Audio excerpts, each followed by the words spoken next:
Hello everyone, welcome you all to my channel. आज ये video मैं स्पेशली बना रही हूँ AIBE एस्पिरेंट्स के लिए। सो AIBE एस्पिरेंट्स अटेंशन प्लीज़।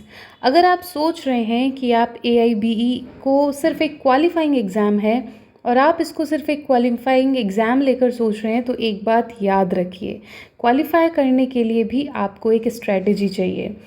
इसी स्ट्रेटेजी के साथ हम लेकर आए हैं AIBE 22 की कंप्लीट लेक्चर सीरीज़। सिलेबस से लेकर MCQ तक सब कुछ एग्ज़ाम ओरिएंटेड हम आपको प्रोवाइड करेंगे। चलिए शुरू करते हैं।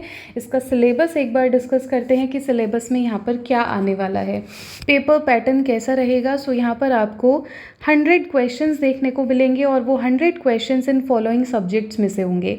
यहाँ पर मैंने मेंशन किया है कि कितने मार्क्स है और कितने क्वेश्चंस यहाँ पर पूछे जाएंगे। सबसे पहला है आपका constitutional law, means Indian constitutional law जो है आपका, उसमें से 10 क्वेश्चंस आएंगे। सबसे ज़्यादा वेटेज ये रख रहा है, तो बहुत इंपॉर्टेंट ये रहने वाला है।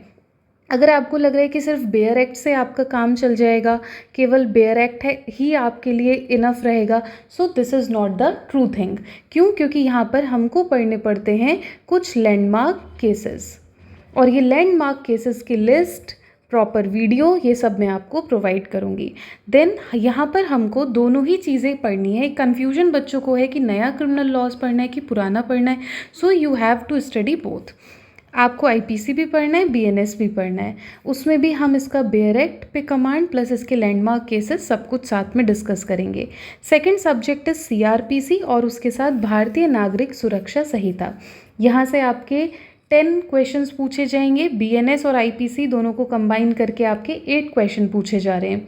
देन आता है आपका एविडेंस एक्ट, और एविडेंस एक्ट के साथ साथ आपको भारतीय साक्ष्य अधिनियम पर भी फोकस करना है। दोनों सिमिलर है, बस इनके जो सेक्शन नंबर्स का अरेंजमेंट है वो थोड़ा बहुत ही चेंज अप हुआ है।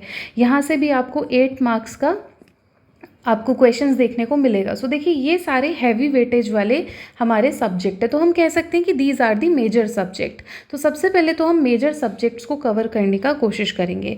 Then ADR means alternative dispute resolution mechanism, और उसमें भी स्पेशली आपको पढ़ना है आर्बिट्रेशन एक्ट, और ये आपका आ रहा है 4 मार्क्स का। देन फैमिली लॉज आपको पढ़ना है। फैमिली लॉज आ रहा है आपका 8 मार्क्स का।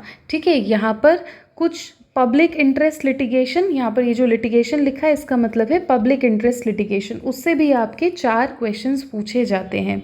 देन एडमिनिस्ट्रेटिव लॉ से 3 मार्क्स के क्वेश्चन आएंगे आपके, मीन्स 3 क्वेश्चंस ही आएंगे। Then professional ethics and professional misconduct 4 marks का पूछा जाएगा। कंपनी लॉ इतना वेटेज नहीं रख रहा है, 2 मार्क्स का क्वेश्चन आएगा, और वो भी जनरली बेयर एक्ट बेस्ड ही आता है, लेकिन फिर भी हम इसका बेयर एक्ट कवर करेंगे। एनवायरमेंटल लॉ बहुत ही ज़्यादा वाइड है, लेकिन इसमें अब थोड़ा सा हमने ट्रेंड को देखा है कि बेयर एक्ट से अलग हटके यहाँ पर ये बहुत जो रिसेंट में समिट्स हुए थे, या कोई प्रोटोकॉल साइन हुआ है, या फिर कोई कन्वेंशन हुआ है, कोई ट्रीटी हुई है एनवायरनमेंट से रिलेटेड, वहाँ से क्वेश्चन पूछा जाता है। तो हम एनवायरमेंटल लॉ के लेक्चर सीरीज़ में इसको फोकस करेंगे और इसको कवर करेंगे। Then comes labour and industrial law, ये भी आपका काफ़ी अच्छा वेटेज होल्ड कर रहा है। देखिए 4 मार्क्स का है। यहाँ पर भी हमारे मल्टीपल एक्ट्स हैं, जैसे workman compensation scheme, industrial dispute resolution mechanism, ये सारी चीज़ें हम लोग कवर करेंगे। देन लॉ ऑफ टॉर्ट्स, ये हमको करना है, और मोटर व्हीकल एक्ट, और उसके साथ साथ कंज्यूमर प्रोटेक्शन लॉ। ठीक है, ये दोनों हमें बेयर एक्ट से कवर करना है। और जैसा कि आप जानते हैं कि टॉर्ट में तो कोई बेयर एक्ट नहीं होता है, टॉर्ट इज़ अनकोडिफाइड। तो इसके लिए आपको क्या मिलेगा? इसके लिए आपको मिलेंगे लेक्चर्स, जो कि अभी ऑनगोइंग है और आप वहाँ से देख सकते हैं। देन हमको टैक्सेशन लॉ पढ़ना है, इंडियन कॉन्ट्रैक्ट एक्ट पढ़ना है, specific relief act, transfer of property act और नेगोशिएबल इंस्ट्रूमेंट, और ये सब कंबाइनली कितना वेटेज होल्ड कर रहा है? 8 मार्क्स का।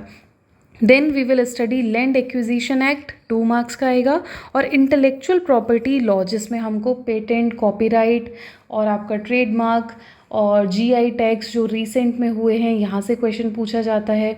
ये सारी चीज़ें हम लोग कवर करेंगे। तो आपका जो एक बैच है, जो एक फुल फ्लेज्ड बैच है, वो 24 अगस्त से स्टार्ट होने वाला है। अब इसके लिए आपको क्या करना है, ये बैच आपको ऑनलाइन प्लस ऑफलाइन दोनों मोड में अवेलेबल होगा। आप अगर चाहें तो ऑनलाइन मोड में भी और ऑफलाइन मोड में, दोनों तरीके से आप इस बैच को अवेल कर सकते हैं। इस बैच के लिए आपको यूट्यूब पर लेक्चर्स मिलेंगे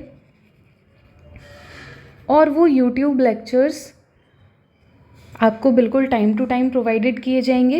YouTube lectures free of cost हैं, उसमें कोई भी कॉस्ट नहीं है। देन अगर आपको इन सारे सब्जेक्ट के नोट्स चाहिए प्लस MCQ सीरीज़ चाहिए, तो उसके लिए हमारे पास एक पैकेज है, वो मैं अभी आपको नेक्स्ट वाले सेशन में इन्फॉर्म करूँगी। वो मैं आपको तब इन्फॉर्म करूँगी जब मुझे आपकी साइड से कोई क्वेरी मिलेगा। Otherwise there is no need to flaunt my price list. Then अगर आपको कोई डिटेल अगर पूछना है इस बैच के रिगार्डिंग या और कोई भी एग्ज़ाम से रिलेटेड, तो you can call on these numbers. Okay, so have a good study.